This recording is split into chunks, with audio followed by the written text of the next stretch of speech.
ఇరవై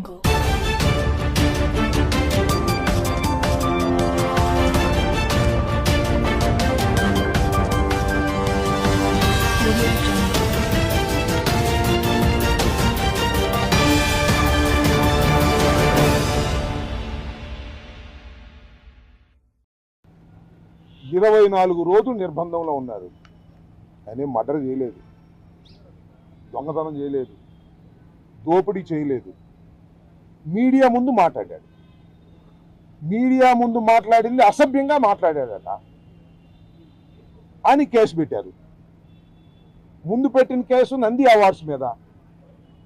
నంది అవార్డ్స్ ఒకే కులానికి ఇచ్చారు, నాకు నంది అవార్డు అవసరం లేదు అన్నందుకు ఒక కేసు పెట్టారు.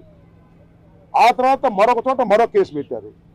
మొత్తం టోటల్గా నాకున్న సమాచారం మేరకు 18 కేసులు పెట్టారు. 2 ప్రెస్ మీట్లు పెడితే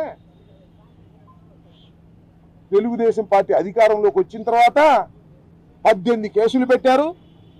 24 రోజులు నిర్బంధం చేశారు.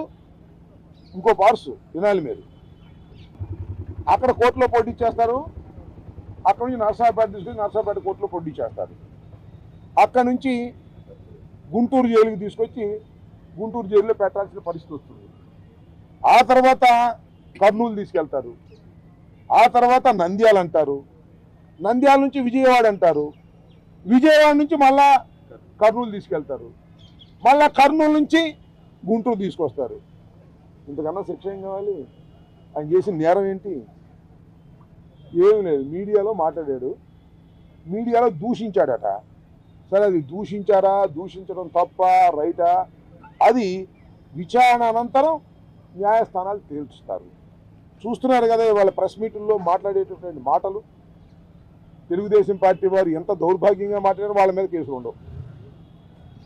పాపం పోసాని కృష్ణమురళి గారు హాస్య నటుడిగా కూడా పనిచేశాడు. కాస్త హాస్యం పండించేటటువంటి మాటలు, లేకపోతే తన కుటుంబాన్ని తిడితే మళ్ళీ ఎదురు కుటుంబాన్ని తిట్టే మాటలు మాట్లాడి ఉండవచ్చునేమో. ఆయన్ని ఇంకో గొప్ప పార్స్ చేస్తారు మధ్యలో పోలీసు వారు. పైనుంచి ఆదేశాలు వస్తాయి. పోలీసు వారు నేను అనదలుచుకోలేదు కూడా, ఎస్పీలు కూడా ఏమీ లేదు. డిఐజీ దగ్గర నుంచి ఐ దగ్గర నుంచి నడుస్తుంది. ఆ డిఐజీ ఐజీలతోనేమో మన రెడ్ బుక్ రైటరు ఆయన పేరేంటి లోకేష్ గారు టచ్లో ఉంటాడు.